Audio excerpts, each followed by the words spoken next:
সুখবর সুখবর সুখবর।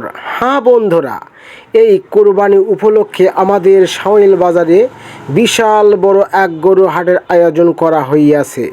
এখানে ক্রেতা বিক্রেতাদের জন্য বিশেষ সুযোগ সুবিধা ব্যবস্থা করা হইয়াছে। দূর দূরান্ত থেকে যারা পাইকারিরা আসবেন তাদের জন্য থাকা খাওয়া সুব্যবস্থা করা হইয়াছে। আর প্রতি বছর যে হাট লাগে সেই হাটের তুলনায় এবারকার হাটটি একটু অন্যরকম। আপনারা দেখতেছেন এই গরুর হাটে দুই সাইডে বাঁশের বাড়া দেওয়া হয়েছে যাতে গরুরা ছোটাছুটি না করতে পারে। তো এবার হাটটি হবে অন্যরকম। বিশ্বাস হচ্ছে না?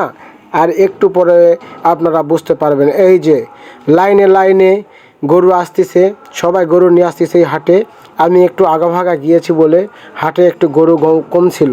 তো এবার হাটটি অনেক জমজমাট হবে আশা করা যায়।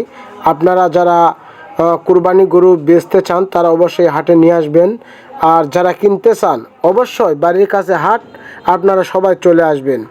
আর গরু যারা বিক্রি করবেন তাদের সবচেয়ে সুযোগ হচ্ছে যে বাড়ির কাছে যেহেতু হাট, এই হাটে তো গরু নিয়ে যাওয়ার মতো কোনো গাড়িতে তোলা লাগবে না বা টাকা পয়সাও খরচ হবে না।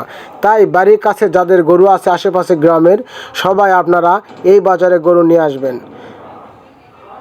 আপনারা মূল্য ভালো পাবেন এবং আপনাদের গরুটাও বিক্রি হবে। এই যে গরুটা দেখতেছেন অনেক সুন্দর, কিন্তু এই গরুটা লাল টকটকা লাদুস লুদুস গরু। তো আপনাদের সবাই আমন্ত্রিত আমাদের এই শাওইল বাজারে। আপনারা সবাই এই বাজারে আসবেন এবং গরু বিক্রয় করার জন্য।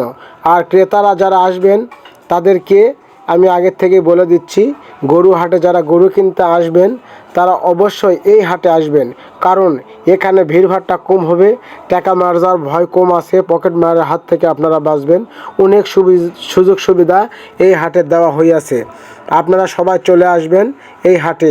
আপনারা ছোট হাট বলে সবাই অবহেলা করবেন না, কারণ এই হাটটি দীর্ঘদিন থেকে আমাদের এখানে হয়ে আসতেছে। তো আপনারা সবাই দয়া করে এই হাটে আসার চেষ্টা করবেন। আপনারা যারা গরু কিনবেন তারা অবশ্যই হাটে একটা নজর দেখে যাওয়ার জন্য আপনাদের অনুরোধ করা হইল। আর যাদের আশেপাশে গ্রামে গরু যাদের কাছে আছে তারাও অবশ্যই একটা পাক অন্তত একবার গরুটা আপনারা হাটে নিয়ে আসুন, দেখুন আপনাদের অবশ্যই বিক্রি হবে। এই যে ক্রেতা বিক্রেতা সবাই এখানে আছে, অল্প কয়েকটা গরু এখানে আছে, সে গরুগুলাই মনে করেন যে দাম দর হচ্ছে। এই ভাইকে বললাম, ভাই গরুর দাম কত? ভাই 1,10,000 টাকা আমার কাছ থেকে চেয়েছে। তো গরু হিসাবে গরুর দাম কমে আছে, বাজার যেরকম সেই রকমই গরুর দাম চেয়েছে। তো আপনাদের কাছে